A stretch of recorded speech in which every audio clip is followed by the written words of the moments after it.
ಈ ಮುರುಘಾ ಅವರಿಗೆ ಜಾಮೀನು ರದ್ದಾದ ವಿಚಾರ ನೊಂದ ಸಂತ್ರಸ್ತ ಬಾಲಕಿಯರಿಗೆ ಮತ್ತು ಅವರ ಪೋಷಕರಿಗೆ ತಿಳಿತಾ ಅವರ ಪ್ರತಿಕ್ರಿಯೆ ಏನಾಗಿತ್ತು ಅನ್ನೋದೇನಾದರೂ ನಿಮಗೆ ಗೊತ್ತಿದೆಯಾ?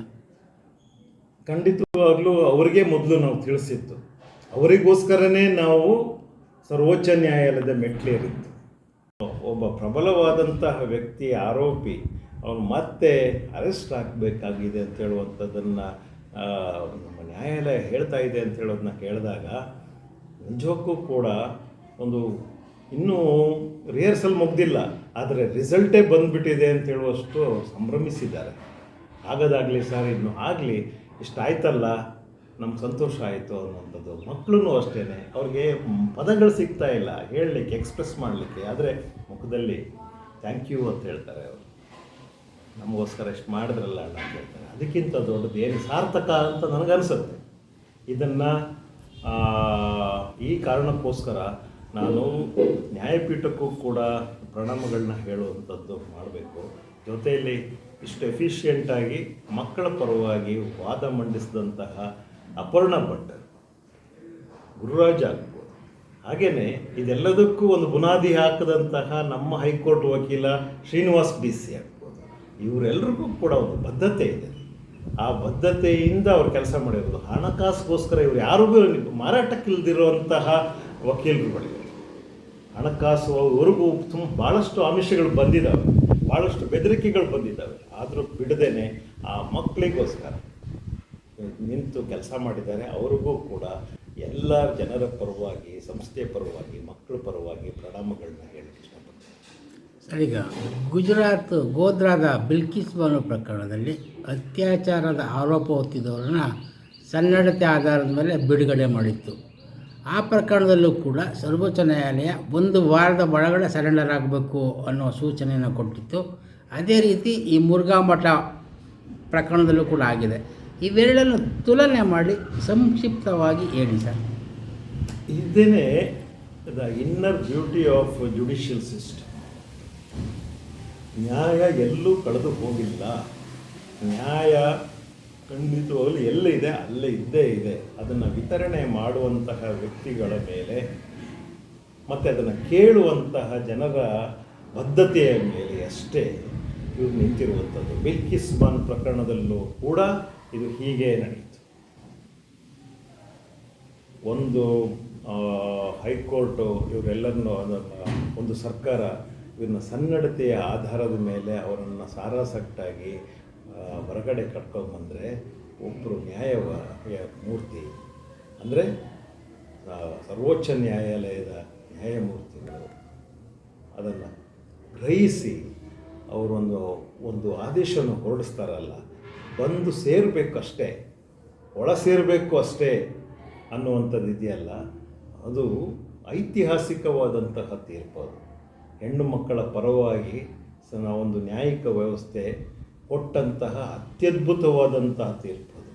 ಮತ್ತು ಅವರ ಒಂದು ಏನು ಕಾನ್ಫಿಡೆನ್ಸನ್ನು, ಘನತೆಯನ್ನು ಹೆಚ್ಚಿಸಿದಂತಹ ತೀರ್ಪು ಅದು.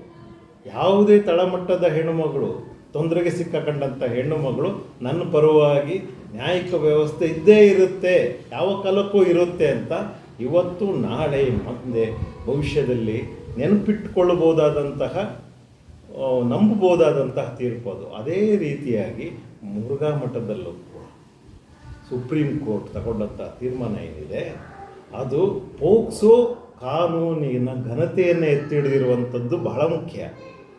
ಜೊತೆಯಲ್ಲಿ ಆ ಮಕ್ಕಳ ಒಂದು ಕಾನ್ಫಿಡೆನ್ಸನ್ನು ಬೂಸ್ಟಪ್ ಮಾಡಿದಂತಹ ಒಂದು ತೀರ್ಪಿದು. ಇದು ಯಾವುದೋ ಈ ಮಕ್ಕಳು ಹೈ ಪ್ರೊಫೈಲಲ್ಲಿ ಇರುವಂತಹ ಯಾವುದೋ ರಾಜಕಾರಣಿಗಳ ಮಕ್ಕಳಲ್ಲ, ಯಾವುದೋ ಉದ್ಯಮಿಗಳ ಮಕ್ಕಳಲ್ಲ, ಯಾವುದೋ ತಳಮಟ್ಟದಲ್ಲಿ ಕೂಲಿನಾಲಿ ಮಾಡ್ತಿರುವಂಥವರ ಮಕ್ಕಳು. ಅವರ ಪರವಾಗಿ ನಾವಿದ್ದೇವೆ ಅಂತ ಹೇಳುವಂಥದ್ದನ್ನು ನ್ಯಾಯಮೂರ್ತಿಗಳು ಸರ್ವೋಚ್ಚ ನ್ಯಾಯಾಲಯದಲ್ಲಿ ಸಾರಿರುವಂಥದ್ದು ಈ ಒಂದು ಆದೇಶದ ಮೂಲಕ. ಬಿಲ್ಕಿಸ್ ಬಾನು ಪ್ರಕರಣದ ತೀರ್ಪು ಏನಿದೆ ಸರ್ವೋಚ್ಚ ನ್ಯಾಯಾಲಯ ನೀಡಿರುವಂಥದ್ದು, ಅದು ಹಾಗೂ ಮುರುಘಾ ಮಠದ ಲೈಂಗಿಕ ಹಗರಣದಲ್ಲಿ ಕೊಟ್ಟಂತಹ ತೀರ್ಪೇನಿದೆ, ಎರಡೂ ಮಾನವೀಯತೆಯ ಹಾದಿಯಲ್ಲೇ ಕೊಟ್ಟಂತಹ ಮತ್ತು ಎರಡು ಒಂದೇ ರೀತಿಯಾಗಿ ನಾವು ಇರ್ತೇವೆ, ನೊಂದಂಥವರ ಪರವಾಗಿ ನಾವು ಖಂಡಿತವಾಗಿ ಇರ್ತೇವೆ, ಅವರಿಗೆ ಅನ್ಯಾಯ ಆಗಲು ನಾವು ಬಿಡುವುದಿಲ್ಲ ಅಂಥೇಳಿ ಸಾರಿರುವಂಥದ್ದನ್ನು ನಾವು ನೋಡ್ತೇವೆ. ಇದು ರಿಪೀಟೆಡ್ ಆಗಿ ಆಗಾಗ ಆಗ್ತಾ ಇರುತ್ತೆ. ಸಂಭವಾಮಿ ಯುಗೇ ಯುಗೇ ಅಂದ ಹಾಗೆಯೇ ಇದು ಆಗಾಗ ಆಗ್ತಾ ಇರೋದ್ರಿಂದಲೇ ಜನಸಾಮಾನ್ಯರಿಗೆ ನ್ಯಾಯಿಕ ವ್ಯವಸ್ಥೆಯಲ್ಲಿ ಒಂದು ನಂಬಿಕೆ ಉಳ್ಕೊಳ್ತಾ ಇರುವಂಥದ್ದು. ಇದಕ್ಕೋಸ್ಕರ ನಾವು ಚಿರಋಣಿಗಳಾಗಿರಬೇಕು. ನ್ಯಾಯಿಕ ಪೀಠಕ್ಕೆ ನಾವು ತಲೆ ಬಾಗ್ತಾನೆ ಮಾತಾಡ್ತಾ ಇರ್ತೇವೆ. ನಾವು ಯಾವತ್ತೂ ಹೇಳುವಂಥದ್ದು, ಪ್ರತಿ ಸ್ಥಳದಲ್ಲೂ ನಾವು ಹೇಳುವಂಥದ್ದು, ಸಂವಿಧಾನ ಹಾಗೂ ನ್ಯಾಯಿಕ ವ್ಯವಸ್ಥೆ ಅಷ್ಟೇ ನಮ್ಮ ಭರವಸೆ, ಅದರಿಂದ ಅಷ್ಟೇ ನಮಗೆ ನ್ಯಾಯ ವಿತರಣೆ ಆಗಲಿಕ್ಕೆ ಸಾಧ್ಯ ಅನ್ನುವಂಥದ್ದು ಈ ಕಾರಣಕ್ಕೋಸ್ಕರ. ಮುರುಘಾ ಅವರ ವಿಚಾರದಲ್ಲಿ 4 ತಿಂಗಳ ಒಳಗಡೆ ಅಥವಾ ಎಕ್ಸ್ಟ್ರಾ 2 ತಿಂಗಳೊಳಗಡೆ ಪ್ರಕರಣ ಮುಗಿಸ್ಬೇಕು ಅಂತ ನ್ಯಾಯಾಲಯ ನಿರ್ದೇಶನ ಕೊಟ್ಟಿದೆ. ಆದರೆ 2 ವರ್ಷಗಳಿಂದ ಇಡೀ ಪ್ರಕ್ರಿಯೆ ಒಂದು ರೀತಿ ಹಳ್ಳ ಹಿಡಿಯುವ ರೀತಿಯಿಂದಲೇ ಸಾಕ್ತು ಅನ್ನೋ ಮಾತುಗಳು ಇದ್ದೇ ಅದೆಲ್ಲರಿಗೂ ಗೊತ್ತು. ಇದರಲ್ಲಿ ಆಡಳಿತ ವ್ಯವಸ್ಥೆ ಯಾವ ರೀತಿಯಲ್ಲಿ ತನ್ನ ಪಾತ್ರವನ್ನು ವಹಿಸಿತ್ತು ಅಥವಾ ಈ ಮಠಾಧೀಶ ಯಾವ ರೀತಿಯ ಪ್ರಭಾವವನ್ನು, ಬೆದರಿಕೆಯನ್ನು ಒಂದು ಸಮುದಾಯದ ಮೇಲೆ ಏರ್ತಾಯಿದ್ರು ಅನ್ನುವುದು ನಿಮ್ಮ ಅಭಿಪ್ರಾಯದಲ್ಲಿ ಇದೆ? ಅಪ್ರಾಪ್ತ ಹೆಣ್ಣು ಮಕ್ಕಳ ದೌರ್ಜನ್ಯ ಪ್ರಕರಣದಲ್ಲಿ ಡಾಕ್ಟರ್ ಶಿವಮೂರ್ತಿ ಶರಣ ಅರೆಸ್ಟ್ ಆಗುವಂಥದ್ದು ನಮ್ಮ ವ್ಯವಸ್ಥೆಗೆ ಬೇಕಾಗಿರಲಿಲ್ಲ. ಇದು ಮಕ್ಕಳ ಪರವಾಗಿ ನಾವು ಹಠಕ್ಕೆ ಬಿದ್ದು ನಾವು ನಡೆಸಿದ ಹೋರಾಟದ ಫಲವಾಗಿ. ಇಲ್ಲಿ ಪೊಲೀಸ್ ಅಧಿಕಾರಿಗಳು ಅಥವಾ ವೈದ್ಯಾಧಿಕಾರಿಗಳ ಪಾತ್ರ ಎಷ್ಟಿದೆ? ಅಂದರೆ ಅವರ ಬಂಧನ ಆಗದೇ ಇರುವ ರೀತಿ ನೋಡ್ಕೊಳ್ಳೋದ್ರಲ್ಲಿ. ನೋಡಿ, ಈ ಪ್ರಕರಣ ಬೆಳಕಿಗೆ ಬಂದಾಗ ಮೊದಲಿಗೆ ಒಂದು ರಿಯಾಕ್ಷನ್ ಬರ್ತಾ ಇದ್ದಿದ್ದೇ ಪೊಲೀಸ್ ಅಧಿಕಾರಿಗಳ ಕಡೆಯಿಂದ. ಚಿತ್ರದುರ್ಗದ ಅಧಿಕಾರಿಗಳು ಭಾಳ ಇದನ್ನು ಪರ್ಸ್ನಲ್ ಆಗಿ ತೊಗೊಂಡ್ಬಿಡ್ತಾರೆ. ನಮ್ಗೆ ಫೋನ್ ಮಾಡ್ತಾರೆ, ಆ ಮಕ್ಕಳನ್ನ ಇಮ್ಮಿಡಿಯೇಟಾಗಿ ಕಳಿಸ್ಬೇಕು, ಭಾಳ ಇಮ್ಮಿಡಿಯೇಟಾಗಿ ಕಳಿಸ್ಬೇಕು ಚಿತ್ರದುರ್ಗಕ್ಕೆ ವಾಪಸ್. ಯಾಕೆಂದರೆ ಅವರು ಚಿತ್ರದುರ್ಗಕ್ಕೆ ಸೇರಿದವರು, ಮೈಸೂರಿಗೆ ಸೇರಿದವರೆಲ್ಲ, ನಾವು ಅದನ್ನು ನಿಭಾಯಿಸ್ತಿದ್ದೀವಿ ಅಂತ ಅವರು ಹೇಳ್ತಾರೆ. CWC ಅಧ್ಯಕ್ಷ ಅಲ್ಲಿಂದ ಫೋನ್ ಮಾಡ್ತಾರೆ, ಮಕ್ಕಳ ಕಲ್ಯಾಣ ಸಮಿತಿಯ ಅಧ್ಯಕ್ಷ ಫೋನ್ ಮಾಡಿಬಿಟ್ಟು, ಆ ಮಕ್ಕಳು ನಮ್ಮ CWC ಸೇರಿದಂಥ ಮಕ್ಕಳು ಅಲ್ಲಿಗೆ ಹೆಂಗೆ ಬಂದರು, ಅವ್ರನ್ನ ನೀವೇ ಇಟ್ಕೊಂಡು ಏನು ಮಾಡ್ತಿದ್ದೀರಾ, ಇಮಿಡಿಯೇಟಾಗಿ ಕಳಿಸಿ ಅಂತ. ಒಂದು ರೀತಿಯಾಗಿ ಒಂದು ಧಮಕಿನೇ ಅದು.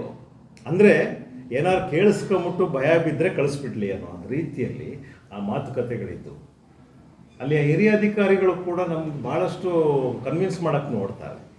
ಆದರೆ ಪ್ರೊಸೀಜರ್ಗಳು ನಮಗೆ ಗೊತ್ತಿದ್ದರಿಂದ ಮಕ್ಕಳು ಅಥವಾ ಸಂತ್ರಸ್ತರು ಎಲ್ಲಿ ಬೇಕಾದರೂ ಹೋಗಿ ಕಂಪ್ಲೇಂಟನ್ನು ದಾಖಲೆ ಮಾಡ್ಬೋದು. ಇದು ಭಾಳಷ್ಟು ಜನರಿಗೆ ಗೊತ್ತಾಗೋದಿಲ್ಲ. ಮಾಡಲೇಬೇಕಾದಂತಹ ಆಬ್ಲಿಗೇಷನ್ ಕೂಡ ಪೊಲೀಸ್ ಅಧಿಕಾರಿಗಳಿಗೆ ಇದೆ. 0 FIR ಅಂತ ಹೇಳುವಂಥದ್ದು ಇರೋದೇ ಆ ಕಾರಣಕ್ಕೆ. ಏನು ಕೃತ್ಯ ನಡೆದ ಸ್ಥಳದಲ್ಲೇ ಇವರು ಹೋಗ್ಬಿಟ್ಟು ಕಂಪ್ಲೇಂಟ್ ಕೊಡೋಕ್ಕಾಗಲ್ಲ. ಎಷ್ಟೋ ಕಡೆ ಭಯ ಇರುತ್ತೆ ಅಥವಾ ನಂಬಿಕೆಗಳೇ ಇರೋದಿಲ್ಲ. ಅಲ್ಲಿದ್ದಂಥ ವಾತಾವರಣ ಅದೇನೆ.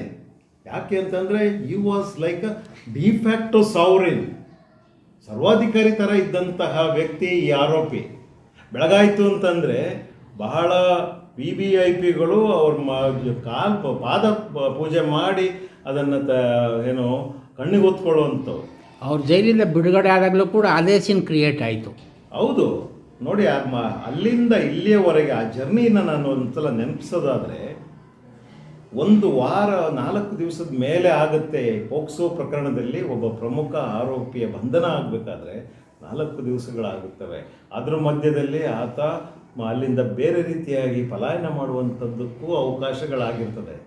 ಆದರೆ ಅಲ್ಲಿ ಪೊಲೀಸ್ನವ್ರಿಗೆ ಕೆಟ್ಟ ಹೆಸರು ಬರುತ್ತೆ ಅಂತ ಹೇಳುವ ಕಾರಣಕ್ಕೆ ಅವ್ರನ್ನ ಯಾವುದೋ ಹುಬ್ಳಿ ಹತ್ತಿರದ ಒಂದು ಗೇಟ್ ಹತ್ರ ತಡೆದು ಅವ್ರನ್ನ ಅಲ್ಲೂ ಅರೆಸ್ಟ್ ಮಾಡಲ್ಲ.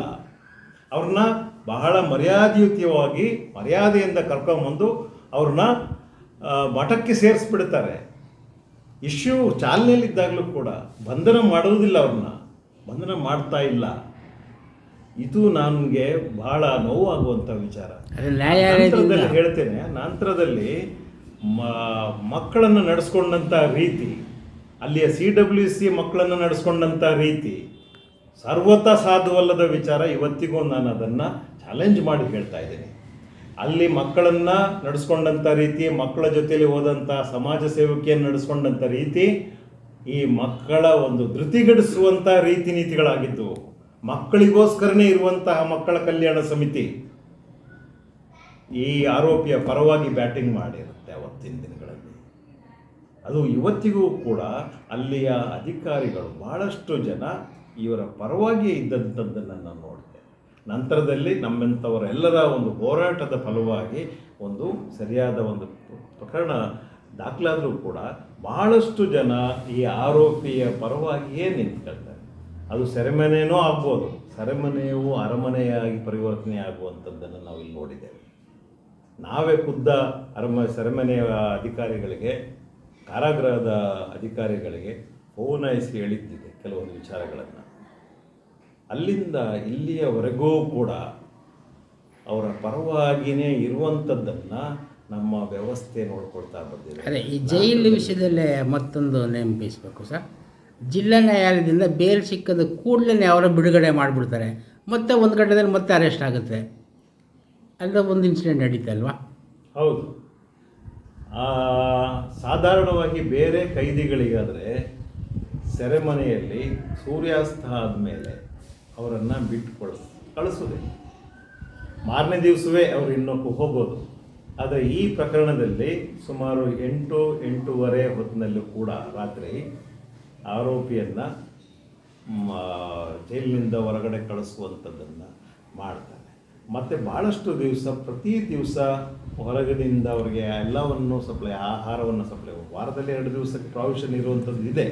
ಆದರೆ ಪ್ರತಿ ದಿವಸವೂ ಕೂಡ ಆತ VVIP ಅಂತ ಹೇಳುವ ಕಾರಣಕ್ಕೆ ಇಂತಹ ಪೋಕ್ಸೋ ಪ್ರಕರಣದ ಆರೋಪಿ, ಬೇರೆ ಯಾವುದೋ ಆರೋಪಿ ಆಗಿದ್ದರೆ ಬೇರೆ ವಿಚಾರ, ಹೀನ ಪ್ರಕರಣದಲ್ಲಿ ಬೇಕಾದಂಥ ಆರೋಪಿಗಳಿಗೆ ಹೊರಗಡೆಯಿಂದ ಅನ್ನ ಆಹಾರ ಸಪ್ಲೈ ಮಾಡಲಿಕ್ಕೆ ಅವಕಾಶಗಳನ್ನು ಮಾಡಿಕೊಳ್ಳುವಂಥದ್ದಾಗುತ್ತೆ.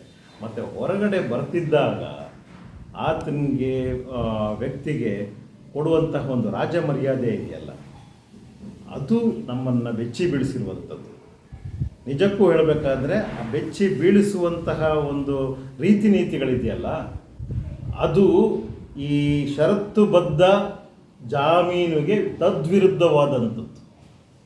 ಅದನ್ನೇ ಏನು ನೇರವಾಗಿ ಭಯ ಬೀಳಿಸ್ಬೇಕಾಗಿಲ್ಲ, ನೇರವಾಗಿ ನಾನು ಹೊಡೆದಾಕ್ತೀನಿ ಅಂತ ಹೇಳಕ್ಕೆ ಬರೋದಿಲ್ಲ. ಇಂತಹ ಆ್ಯಟಿಟ್ಯೂಡ್ಗಳಿದೆಯಲ್ಲ, ನಾನು ಸರ್ವಾಧಿಕಾರಿ, ನಾನು ಏನು ಬೇಕಾದ್ರೂ ಮಾಡಿ ಜಯಿಸ್ಕೊಳ್ತೇನೆ, ನೋಡಿ ನನ್ನ ಹಿಂದೆ ಎಷ್ಟೊಂದು ಜನ ನನಗೋಸ್ಕರ ಕಾದಿದ್ದಾರೆ ಅಂತ ಹೇಳುವಂಥದ್ದನ್ನು ಚಿತ್ರಿಸೋದು ಕೊಡೋದಿದೆಯಲ್ಲ, ಅದು ಈ ಗುಬ್ಬಚ್ಚಿ ಅಂತ ಸಂತ್ರಸ್ತರ ಎದೆ ಒಳಗಡೆ ಒಂದು ಡವ ಡವ ಡವ ಡವ ಅಂತ ಹೇಳುವಂಥ ಭಯವನ್ನು ಉಂಟು ಮಾಡುತ್ತೆ. ಸಹಜವಾದಂಥದ್ದು ಇದು. ಮತ್ತು ಬಂದ ತಕ್ಷಣ ಇದು ಇಲ್ಲಿ ಎಷ್ಟು ಮುಖ್ಯ ಅಂತ ನಿಮ್ಗೆ ಅನಿಸೋದಿಲ್ಲ. ಬಂದ ತಕ್ಷಣ 1,35,00,000 ರೂಪಾಯಿಯ ಬೆನ್ಸ್ ಕಾರನ್ನು ಇವರು ಖರೀದಿ ಮಾಡ್ತಾರೆ. ಕಾರ್ಗಳಿಲ್ಲ ಅಂತಲ್ಲ, ಆದರೆ ಯಾರ ಹಣದಿಂದ ಇದನ್ನು ಖರೀದಿ ಮಾಡ್ತಾರೆ, ಯಾವ ಕಾರಣಕ್ಕೋಸ್ಕರ ಖರೀದಿ ಮಾಡ್ತಾರೆ? ಇದು ಒಂದು ಎಕ್ಸಿಬಿಷನ್ ಆಫ್ ಪವರ್. ನನ್ನನ್ನು ಯಾರು ಏನೂ ಮಾಡಲಿಕ್ಕೆ ಸಾಧ್ಯತೆಗಳಿಲ್ಲ. ಮತ್ತು ಅಧಿಕಾರವನ್ನು ಮತ್ತೆ ವಾಪಸ್ ತಗೊಳಕ್ಕೆ ನೋಡ್ತಾರೆ, ಮತ್ತು ಕಾರ್ಯಕ್ರಮಗಳನ್ನು ಸಂಘಟನೆ ಮಾಡಲಿಕ್ಕೆ ನೋಡ್ತಾರೆ. ದೊಡ್ಡ ದೊಡ್ಡ ಕಾರ್ಯಕ್ರಮಗಳಲ್ಲಿ ತನ್ನ ಹೆಸರನ್ನು ಹಾಕ್ಕೊಂಡು ಸಾವಿರಾರು ಜನ ಸೇರಿಸಿ ಮಾತನಾಡಲಿಕ್ಕೆ ಯೋಜನೆಗಳನ್ನ ರೂಪಿಸ್ತಾರೆ. ಇವೆಲ್ಲವಕ್ಕೂ ಕೂಡ ನಾವು ಮಧ್ಯ ಪ್ರವೇಶ ಮಾಡುವಂಥ ಅನಿವಾರ್ಯತೆ ಸೃಷ್ಟಿಯಾಗಿರುತ್ತೆ. ಪೋಕ್ಸೋ ಪ್ರಕರಣದಲ್ಲಿ ಇದಕ್ಕೆ ಅವಕಾಶಗಳಿರೋದಿಲ್ಲ. ಒಬ್ಬ ಆರೋಪಿ ನಿಶಸ್ತ್ರೀಯವಾಗಿರಬೇಕಾಗತ್ತೆ, ಅಥವಾ ಆತನಿಗೆ ಯಾವುದೇ ಅಧಿಕಾರಗಳಿರಬಾರ್ದು. ಅಧಿಕಾರ ದುರುಪಯೋಗ ಪಡಿಸ್ಕೊಂಡು ಅವ್ರನ್ನ ಹೊಸ್ಟೈಲ್ ಮಾಡೋ ರೀತಿಯಲ್ಲಿ ನಡ್ಕೊಳ್ತಾನೆ ಅಂತ ಹೇಳುವಂತಹ ಒಂದು ಪ್ರಿಸಂಪ್ಷನ್ಸ್ನ ಇಟ್ಕೊಳ್ತಾನೆ ನ್ಯಾಯಾಂಗ. ಅವ್ರನ್ನ ಅಧಿಕಾರದಿಂದ ಮುಕ್ತರನ್ನಾಗಿ ಮಾಡಿರುವಂಥದ್ದು. ಇತ್ತೀಚೆಗೆ ಮೊದಲನೇ ಕೇಸ್ನಲ್ಲಿ ಸುಪ್ರೀಂ ಕೋರ್ಟು ಅವರ ಅಧಿಕಾರವನ್ನು ಮೊಟಕುಗೊಳಿಸ್ಬಿಟ್ಟು, ಇದೇ ಕಾರಣಕ್ಕೆ ಒಬ್ಬ ಪೋಕ್ಸೋ ಆರೋಪಿಗೆ ಯಾವುದೇ ರೀತಿಯಾದಂಥ ಅಧಿಕಾರ ಇರಬಾರ್ದು ಅನ್ನುವಂಥದ್ದು. ಹೀಗಾಗಿ ಮಕ್ಕಳು ತುಂಬ ಗಾಬರಿ ಆಗಿದ್ರು. ಅವ್ರು ನೋಡಿ, ಅಣ್ಣ ಹಿಂಗೆ ಬರ್ತಿದ್ದಾರೆ, ಇನ್ನು ನಮಗೆ ಯಾವ ನ್ಯಾಯ ಸಿಗುತ್ತೆ, ಅಥವಾ ನಮ್ಮನ್ನು ಕಾಪಾಡೋರು ಯಾರು, ನಾವು ಎಷ್ಟು ದಿವಸ ಇಲ್ಲಿರಬೇಕು, ನಾಳೆ ನಮ್ಮ ಜೊತೆಲಿ ನೀವು ಇರ್ತೀರ ನಮ್ಮ ಜೀವನದಲ್ಲಿ ಅಂತ ಕೇಳುವಂಥದ್ದು ಇದೆಯಲ್ಲ, ಅದಕ್ಕೆ ನಾವೆಲ್ಲೂ ಉತ್ತರ ಕೊಡೋಣ. ಅಕಸ್ಮಾತ್ ಸುಪ್ರೀಂ ಕೋರ್ಟ್ ಏನಾದರೂ ಈ ಮಕ್ಕಳ ಪಾಲಿಗೆ ಕಣ್ಬಿಡದೆ ಹೋಗಿದ್ದಿದ್ರೆ ತುಂಬ ಕಷ್ಟ ಆಗೋದು, ತುಂಬಾ ಕಷ್ಟ ಆಗೋದು. ಯಾವ ರೀತಿ ಕಷ್ಟ ಆಗೋದು? ತುಂಬಾ ಕಷ್ಟ ಆಗೋದು ಅಂತಂದರೆ, ಈಗ ನೋಡಿ, ಹೈಕೋರ್ಟ್ನಲ್ಲಿ 2 ಪ್ರಕರಣಗಳನ್ನ ಬಿಟ್ಟಾಕಿದ್ದಾರೆ. SC/ST ಅಟ್ರಾಸಿಟಿ ಆ್ಯಕ್ಟ್ ತೆಗೆದುಹಾಕಿದ್ದಾರೆ, ಅಥವಾ misuse of religious institutions act ಏನಿದೆ ಅದನ್ನು ತೆಗೆದುಹಾಕಿದ್ದಾರೆ. ಆಮೇಲೆ ಇನ್ನು ಉಳಿದ ಯಾವುದೇ ರೀತಿಯಾದಂತಹ ಅಹವಾಲುಗಳನ್ನು ಸೀರಿಯಸ್ ಆಗಿ ಎಲ್ಲೂ ತಗೊಂಡಂಗಿಲ್ಲ. ಎಲ್ಲೂ ಕೂಡ ಒಂದು ಕೂಲಂಕುಷವಾದಂಥ ಓವರಾಲ್ ಇನ್ವೆಸ್ಟಿಗೇಷನ್ ಆಗಬೇಕು ಅಂತ ಏನು ಇಟ್ಟಿದ್ವಿ, ಅದು ಯಾವುದಕ್ಕೂ ಅವಕಾಶ ಇಲ್ಲ. ಪೋಕ್ಸೋ ಒಂದು ಗಾಂಭೀರ್ಯ ಏನಿದೆ ಅದು ಇಲ್ಲಿ ಕಾಡ್ತಾ ಇಲ್ಲ. ಎಲ್ಲೋ ಒಂದು ಕಡೆ ಮಕ್ಕಳ ಮತ್ತು ಮಕ್ಕಳ ಸಂಬಂಧಿಕರ ಮೇಲೆ ಇನ್ಫ್ಲುಯೆನ್ಸ್ ತರುವಂಥ ಘಟನೆಗಳು, ಭಯ ಹುಟ್ಟಿಸುವಂಥ ಘಟನೆಗಳು ಆಗಿಂದಾಗೆ ನಡೆದಿದ್ವು. ಇದರ ಮಧ್ಯದಲ್ಲಿ ಒಂದು ಹೆಣ್ಣು ಮಗುವನ್ನು ಕಾನೂನುಬದ್ಧವಾಗಿಯೇ ಬಿಡಿಸ್ಕೊಂಡು ಕರ್ಕೊಂಡು ಹೋಗಿದ್ದಾರೆ. ಇರಲಿ, ಅದು ಕಾನೂನುಬದ್ಧವಾಗಿಯೇ ನಡೆದಿದೆ. ಈಗ ಆ ಮಗು ಎಲ್ಲಿದ್ದಾಳೆ, ಅವಳು ಹೇಗಿದ್ದಾಳೆ, ಅವಳು ಏನು ಮಾಡ್ತಿರ್ತಾಳೆ ನಮಗೆ ಗೊತ್ತಿಲ್ಲ. ಅವ್ರ ಕಡೆ ನಮಗೆ ಬಂದಿರುವಂಥ ಮೂಲ ಏನು ಮಾಹಿತಿಗಳ ಪ್ರಕಾರ ಅವರ ಕಡೆಯವರನ್ನು ಬಾಯಿ ಮುಚ್ಚಿಸಿದ್ದಾರೆ ಅನ್ನುವಂಥದ್ದು ನಮ್ಗೆ ಕಿವಿಗೆ ಬೀಳ್ತಾ ಇದೆ. ಇದು ಎಷ್ಟು ಸರಿ, ಇದು ನಿಜವಾಗ್ಲೂ ನಡೆದಿದೆಯಾ ಅನ್ನುವಂಥದ್ದು ಒಂದು ತನಿಖೆಯಿಂದ ನಡೆಸಬೇಕಾದದ್ದು. ಹೀಗೆ ಆಗೋದೆ ಮಕ್ಕಳಿಗೆ ಯಾವ ರೀತಿಯಾದಂಥ ನ್ಯಾಯ ಸಿಗುತ್ತೆ ಅನ್ನುವಂಥದ್ದು ನಮ್ಮನ್ನು ಕಾಡ್ತಾ ಇದ್ದಂಥದ್ದು. ಫಾರ್ಚುನೇಟ್ಲಿ ಆ ಥರ ನಡೀಲಿಲ್ಲ. ಯಾಕೆಂತಂದರೆ ನಾವು ನಂಬಿದ ಹಾಗೆಯೇ ಸುಪ್ರೀಂ ಕೋರ್ಟು ಈ ಮಕ್ಕಳ ಪಾಲಿಗೆ ಕಂಡುಬಿಟ್ಟಿದೆ.